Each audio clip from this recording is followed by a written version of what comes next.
ሰበር ዜና የህወሓት ካምፕ ሙሉ በሙሉ ወደመ። በርካታ ከፍተኛ አዛዦቹ አልቀዋል። ይህ አደገኛ ውድመት ታጣቂ ኃይሉን በታትኖታል። ልዩ ሰበር መረጃ አዘጋጅተናል። እስከ ፍጻሜው አብራችሁን ከቆያችሁ ተሰሙታላችሁ። 5 ተቃዋሚ የፖለቲካ ፓርቲዎች ስብስብ የሆነው ትብብር ለኢትዮጵያ አንድነት በማዕከላዊ ኢትዮጵያ ክልል ጉራጌ ዞን አበሽጌ ወረዳ በ3 ወጣቶች ላይ ከህግ አግባብ ውጪ የተፈጸመውን ግድያ ኮነነ። ተጨማሪ ዘገባ አዘጋጅተናል። በአዲስ አበባ የወጣቶች አፈሳ እየተካሄደ ነው ተባለም።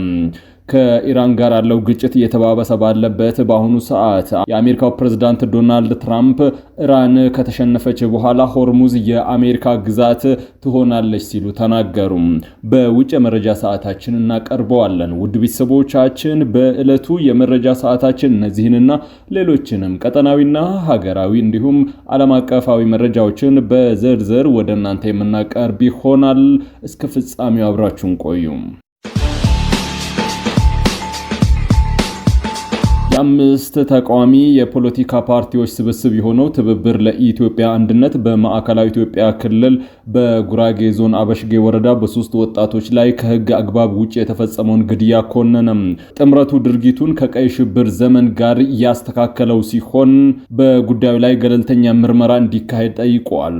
ጥምረቱ ዛሬ ባወጣው መግለጫ ተመስገን ጌታቸው፣ ይታገሱ አሰግደውና ግዛው ግርማ የተባሉ 3 ወጣቶች ፋኖ ናችሁ በሚል ሐምሌ 24 ቀን 2018 በናቻ ቁሊቲ ቀበሌ መገደላቸውን አስታውቋል። ወጣቶቹ እጃቸው መታሰሩንና ድብደባ እንደተፈጸመባቸው የሚያሳዩ የተባሉ ፎቶግራፎች በማህበራዊ ሚዲያ መሰራጨታቸውን ገልጿል። መግለጫው ወጣቶቹ ከህዝብ ማመላለሻ ሚኒባስ ተሽከርካሪ በኃይል እንዲወርዱ ተደርገው በቀይ ሽብር ዘመን ሲደረግ ከነበረው በላይ እጅግ ኢሰብአዊ በሆነ መንገድ መገደላቸውን ገልጿል። የአካባቢውን ምንጮች ጠቅሶ ጥምረቱ እንደገለጸው ከተጎጂዎች አንዱ የሆነው ይታገሱ አሰግደው ወንድም ቀደም ሲል ከሐዋሳ ተይዞ በተመሳሳይ ሁኔታ የተገደለ ሲሆን ይህ ግድያም ቤተሰብንና ማንነትን መሰረት ያደረገ ሊሆን እንደሚችል አመላካች ነው ብሏል። በተጨማሪም በዚሁ በአበሽጌ ወረዳ ዳርጌ ቀበሌ ውስጥ ከወራት በፊት ያለ ህግ አግባብ ተገድሏል የተባለ ወጣት ግዛቸው ግርማን ጉዳይንም ጠቅሷል። ግዛቸው በማህበረሰቡ ውስጥ የሚከበርና ለብዙ ወጣቶች የሥራ ዕድል የከፈተ ስራ ፈጣሪ እንደነበረም ገልጿል። የጥምረቱ መግለጫ የወጣው በተያዘው ሳምንት መጀመሪያ ላይ 3ቱ ወጣቶች በጉራጌ ዞን አበሽጌ ወረዳ አገና አካባቢ ከህዝብ ማመላለሻ ተሽከርካሪ በኃይል እንዲወርዱ ተደርገው ከተወሰዱ በኋላ መገደላቸውን የሚገልጹ ዘገባዎች ከተሰራጩ በኋላ ነው። የዓይን እማኞችን ጠቅሰው የወጡ ዘገባዎች ግድያው ከአካባቢው ፖሊስና ሚሊሻ ጋር በመተባበር በመንግስት ኃይሎች የተፈጸመ መሆኑን አመላክተዋል። የማዕከላዊ ኢትዮጵያ ክልል የሰላምና ጸጥታ ቢሮ የተባለውን ግድያ በይፋ ያላመነ ወይም በመንግስት ኃይሎች መፈጸሙን ያላረጋገጠ ቢሆንም የቢሮ ኃላፊ አቶ ተመስገን ካሳ ነሐሴ 6 ቀን 2018 በሰጡት መግለጫ የመንግስትን ሰላም ጥሪ ባልተቀበሉ በአበሽጌ አካባቢ ባሉ ታጣቂዎች ላይ እርምጃ መውሰዱን ተናግሯል። አቶ ተመስገን ኢላማ የተደረጉትን ግለሰቦች ሽፍቶች ሲሉ የገለጿቸው ሲሆን በግድያ ዘረፋና እገታ ላይ የተሰማሩ እንደነበሩም ከሰዋል። በራያ ቆቦ አቅራቢያዋ በሚገኝ መሰና አካባቢ የከባድ መሳሪያ የተኩስ ድምጽ መሰማቱ ተገለጸ። በአማራ ክልል ሰሜን ወሎ ዞን በሚገኘው ራያ ቆቦ ወረዳና በአካባቢ በሚገኙ መሰና ስፍራዎች በዛሬው ዕለት ከማለዳ ጀምሮ የከባድ መሳሪያና የጦር መሳሪያ የተኩስ ድምጽ ሲሰማ ማደሩን የአካባቢው ነዋሪዎች ገልጿል። እንደ ነዋሪዎቹ ገለጻ ከሆነ በወረዳው ልዩ ስሙ ጪቢበር በተባለ አካባቢ በተለይም ከጠዋቱ 1 ሰዓት ከ30 ጀምሮ ኃይለኛ የከባድ መሳሪያ ድምጽ ሲሰማ የቆየ ሲሆን ሁኔታው በአካባቢው ነዋሪዎች ዘንድ ከፍተኛ ስጋትን ፈጥሯል። የተኩሱ ድምጽ የራያ ቆቦና ራያ አላማጣ በሚገናኙበት ጮቤበር እንዲሁም አዲስ ቀኝ በተባሉ የወሰን አካባቢዎች ላይ ተስፋፍቶ ይሰማ እንደነበረ የተናገሩት ነዋሪዎቹ ከረፋድ አካባቢ ጀምሮ ግን ይሰማ የነበረው የከባድ መሳሪያ ተኩስ ድምጽ በከፍተኛ ሁኔታ መቀነሱንና አሁን ላይ መረጋጋት ይታያልም ሲሉ ነው የተናገሩትም። ከተኩስ ድምጹ መቀነስ ጋር ተያይዞ የአካባቢው እንቅስቃሴ በከፊልም ቢሆን ወደ ነበረበት እየተመለሰ እንደሚገኝ ነዋሪዎቹ ሁኔታውን በስጋትና በትኩረት እየተከታተሉት እንደሆነ ከስፍራው የተገኙ መረጃዎች ያመላክታሉ።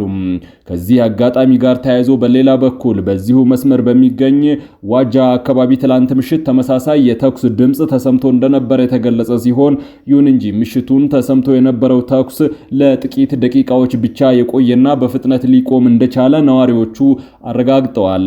የትላንት ምሽቱ የዋጃ አካባቢ ተኩስ መቆሙ ቢነገርም የዛሬው የጮቢ በርና የአዲስ ቀኝ አካባቢ ድንገተኛ የተኩስ ድምጽ በአካባቢው ያለውን የጸጥታ ሁኔታ ዳግም ትኩረት እንዲስብ አድርጎታል። በአሁኑ ሰዓት የተኩስ ድምጽ ቢቀንስም የወጣው መረጃ እንደሚያመላክተው ከአካባቢው የጸጥታ አካላት በኩል ስለተፈጠረው ሁኔታ የተሰጠ ይፋዊ መግለጫ የለም። በሱዳን ብሉ ናይል ግዛት በሚገኘው ድንበር አካባቢ በህወሓት ታጣቂዎች ላይ ከፍተኛ ውድመት መድረሱ ተገለጸ። በሱዳን ብሉ ናይል ግዛት በኢትዮጵያና በሱዳን አዋሳኝ አካባቢዎች በሚንቀሳቀሱ የህወሓት ታጣቂዎች ላይ ከፍተኛ ወታደራዊ ውድመት መድረሱ ተዘግቧል።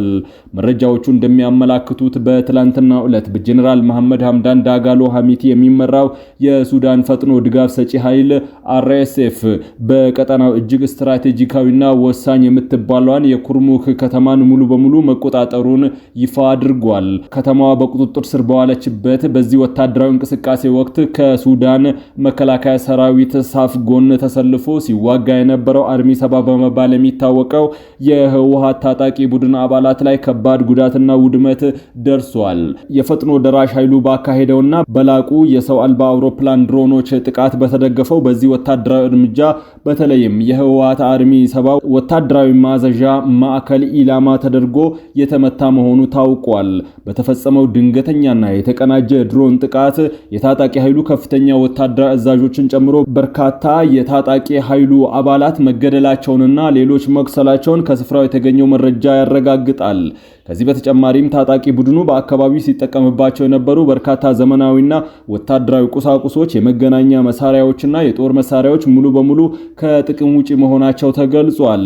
ይህ በብሉ ናይል ግዛት በድንበር አካባቢ የተከሰተው ወታደራዊ እንቅስቃሴ በሱዳን ውስጥ እየተካሄደ ባለው የኃይል አስተላለፍ ውጊያ ትልቅ መዋቅራዊ ለውጥ የሚያመጣ ሲሆን በቀጠናው የሚንቀሳቀሱ አጋር ኃይሎችን የወደፊት ዕጣ ፈንታ ከፍተኛ ስጋት ውስጥ የከተተ ሆኗል። የኩርሙክ ከተማ በፈጥኖ ድጋፍ ሰጪ ኃይሉ እጅ መውደቋና በህወሓት ታጣቂዎች ላይ የደረሰው ከፍተኛ ውድመትን በተመለከተ ከአካባቢው የተሰበሰቡ መረጃዎች ሁኔታውን የሚያረጋግጡ ቢሆንም ከህወሓትም ሆነ ከሱዳን መደበኛ ጦር በኩል እስካሁን የተሰጠ ዝርዝር ምላሽ የለም።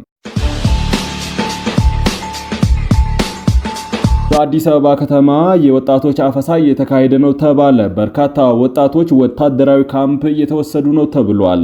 በአዲስ አበባ ወጣቶች በመንግስት ሚሊሻዎችና የግዳጅ ምልመላ እንዲሁም አፈሳ መጀመሩን ነዋሪዎች ለቦርከና ተናግረዋል። በአዲስ አበባና በዙሪያ በሚገኙ የኦሮሚያ ክልል አጎራባች አካባቢዎች በመንግስት ሚሊሻዎች አማካኝነት በወጣቶች ላይ ሰፊ የግዳጅ ምልመላና አፈሳ በኃይል የታገዘ ነው ተብሏል። እንደ ነዋሪዎቹ አስተያየት ከሆነ ከአዲስ አበባ በተጨማሪ ድርጊቱ በፉሪ፣ በኬንቴሪ፣ በሰበታ፣ በአለም ገና በሁለት አካባቢዎች በስፋት እየተፈጸመ ነው ተብሏል። በአንድ ሳምንት ብቻ በርካታ ሺዎች ታፍሰው በሐረር ዳቦ አቅራቢያ በሚገኙ የወጣቶች ማዕከል ተይዘው እንደሚገኙ ተገልጿል። በቅርቡ በኦሮሚያ ክልል ከተሞች በርካታ ወጣቶች የታፈሱ መሆናቸውን ነዋሪዎች መናገራቸው ይታወቃል። ከወራት በፊት በትግራይ ክልል እድሜያቸው 15 ያልሞላቸው ህፃናትን ጨምሮ ወጣቶች በግዳጅ እየመለመሉ መሆኑን የሰብአዊ መብት ተሟጋች ድርጅቶች በሪፖርታቸው ማሳወቃቸው የሚታወስ ነው። ውድ ቤተሰቦቻችን ወደ ውጭ ዘገባዎች እናልፋለን። በኢንዶኔዥያ በተከሰተ ርዕደ መሬት ቢያንስ 38 ሰዎች መሞታቸውን የሀገሪቱ የአደጋ መከላከል ድርጅት አስታወቀ። በዛሬው ዕለት ጠዋት በፍሎርስ ግዛት የተከሰተው ርዕደ መሬቱ በሬክተር 7.7 ማግኒቲዩድ እየተለካ ነው። በፍርስራሽ ውስጥ የተቀበሩ ሰዎችን ለማውጣት የሚደረገው ፍለጋና የነፍስ አድን ጥሪው የቀጠለ ሲሆን የሟቾች ቁጥር የጨመረ ነው። በተፈጥሮ አደጋ ከሞቱት በተጨማሪ በርካታ ሰዎች የተለየ መጠን ጉዳት እንደደረሰባቸው ነው የተገለጸው። በርዕደ መሬቱና ቀጥሎ ባጋጠሙት በርካታ ንዝረቶች በክልሉ ያሉ ህንፃዎች መንደሮች ፈራርሰዋል። የሀገሪቱ ሜትሮሎጂና ጂኦግራፊክስ ኤጀንሲ እንደገለጸው ርዕደ መሬቱ ፍሎርስ ደሴትን የመታው ዛሬ ጠዋት 1 ሰዓት አካባቢ ሲሆን 15 ኪሎ ሜትር ጥልቀት አለው። የመሬት መንቀጥቀጥ ጥልቅ ባልሆነ ስፍራ ሲያጋጥም ብዙ ጉዳትን ያስከትላል። ከርዕደ መሬቱ በኋላ በአካባቢው በ6.1 ማግኒቲዩድ የተለካ ጠንካራ ንዝረቶች ተሰምተዋል። ከኢራን ጋር ያለው ግጭት እየተባባሰ ባለበት በአሁኑ ወቅት የአሜሪካው ፕሬዝዳንት ዶናልድ ትራምፕ ኢራን ከተሸነፈች በኋላ ሆርሙዝ የአሜሪካ ግዛት ሆና እንደምትቀጥል ተናገሩ። በትላንትናው ዕለት በኒውዮርክ ለደጋፊዎቻቸው ንግግር ያደረጉት ትራምፕ አሜሪካ በቅርቡ ለዓለም የነዳጅና የተፈጥሮ ጋዝ የማዳበሪያ አቅርቦት ወሳኝ የሆነውን የሆርሙዝ የባህር መስመር የግዛቷ አካል እንደምታደርግ ተናግረዋል። አሁን ላይ ከፍተኛ ሽንፈት እየገጠማት ያለችው ኢራን ድል አድርገን ከጨረስን በኋላ በቅርቡ የሆርሙዝ ወሽመጥ የአሜሪካ ግዛት እናድርጋታለን ሲሉ ተናግረዋል። ትራምፕ በኒውዮርክ ግዛት ጋርዳን ሲቲ በሚገኘው ፓላስ አካዳሚ በተደረገው ስብሰባ ላይ ነው ይህንን የተናገሩትም። ትራምፕ ትላንት ንግግር ባደረጉበት ወቅት የሆርሙዝ ወሽመጥ በመዘጋቱ ምክንያት ስለጨመረው የነዳጅ ዋጋ አስተያየታቸውን የሰጡ ሲሆን አሜሪካውያን ተጨማሪ ክፍያ መክፈላቸውን መቀበል አለባቸው ብለዋል። የፕሬዝዳንቱ ንግግር ከ5 ወር በላይ በቆየው የኢራንና የአሜሪካ ጦርነት ዋሽንግተን የፖሊሲ ለውጥ ስለማካሄዷ ወይም ታስቦ የተሰረዘ አስተያየት ስለመሆኑ ምንም የታወቀ ነገር የለም። የኢራን ምክትል የውጭ ጉዳይ ሚኒስትር ካዜም ባጋሪ የትራምፕን አስተያየት ከሰሙ በኋላ ወሽመጡ በኢራን ቁጥጥር ስርና ስልጣን ስር ይቆያል፣ ምንም አንረበሽም በማለት ተናግረዋል። አሜሪካና እስራኤል የካቲት 21 2018 በጋራ በመሆን ኢራን ላይ ጦርነት ካወጁ ወዲህ የሆርሙዝ ወሽመጥ በቋሚነት እስካሁን ተዘግቶ ይገኛል። ውድ ቤተሰቦቻችን የዕለቱን የውጭ ሀገር ገንዘቦች ዕለታዊ የምንዛሬ ዋጋ አስቀድመን መረጃውን የምናጠቃልል ይሆናል። ዛሬ በዳሽን ባንክ አንድ የአሜሪካን ዶላር 159 ብር እየተመነዘረ ነው። የአውሮፓ ዩሮ 186 ብር ከ9 ሳንቲም፣ ፓውንድ ስተርሊንግ 204 ብር ከ5 ሳንቲም፣ የስዊዝ ፍራንክ 204 ብር ከ2 ሳንቲም፣ ድርሃም 45 ብር ከ8 ሳንቲም፣ ሪያል 45 ብር ከ2 ሳንቲም። በአቢሲኒያ ባንክ አንድ የአሜሪካን ዶላር 159 ብር ከ4 ሳንቲም፣ ፓውንድ ስተርሊንግ 212 ብር ከ1 ሳንቲም፣ ዩሮ 186 ብር ከ3 ሳንቲም፣ የስዊዝ ፍራንክ 196 ብር ከ6 ሳንቲም፣ ድርሃም 44 ብር ከ7 ሳንቲም፣ ሪያል 44 ብር፣ የቻይና ዩዋን 23 ብር ከ4 ሳንቲም የተመነዘረ ነው። በህብረት ባንክ አንድ የአሜሪካን ዶላር በ160 ብር ከ4 ሳንቲም ይመነዘራል። ፓውንድ ስተርሊንግ 212 ብር ከ9 ሳንቲም፣ ዩሮ 187 ብር ከ9 ሳንቲም፣ የስዊዝ ፍራንክ 196 ብር ከ4 ሳንቲም በዛሬው ዕለት የተመነዘረ ነው።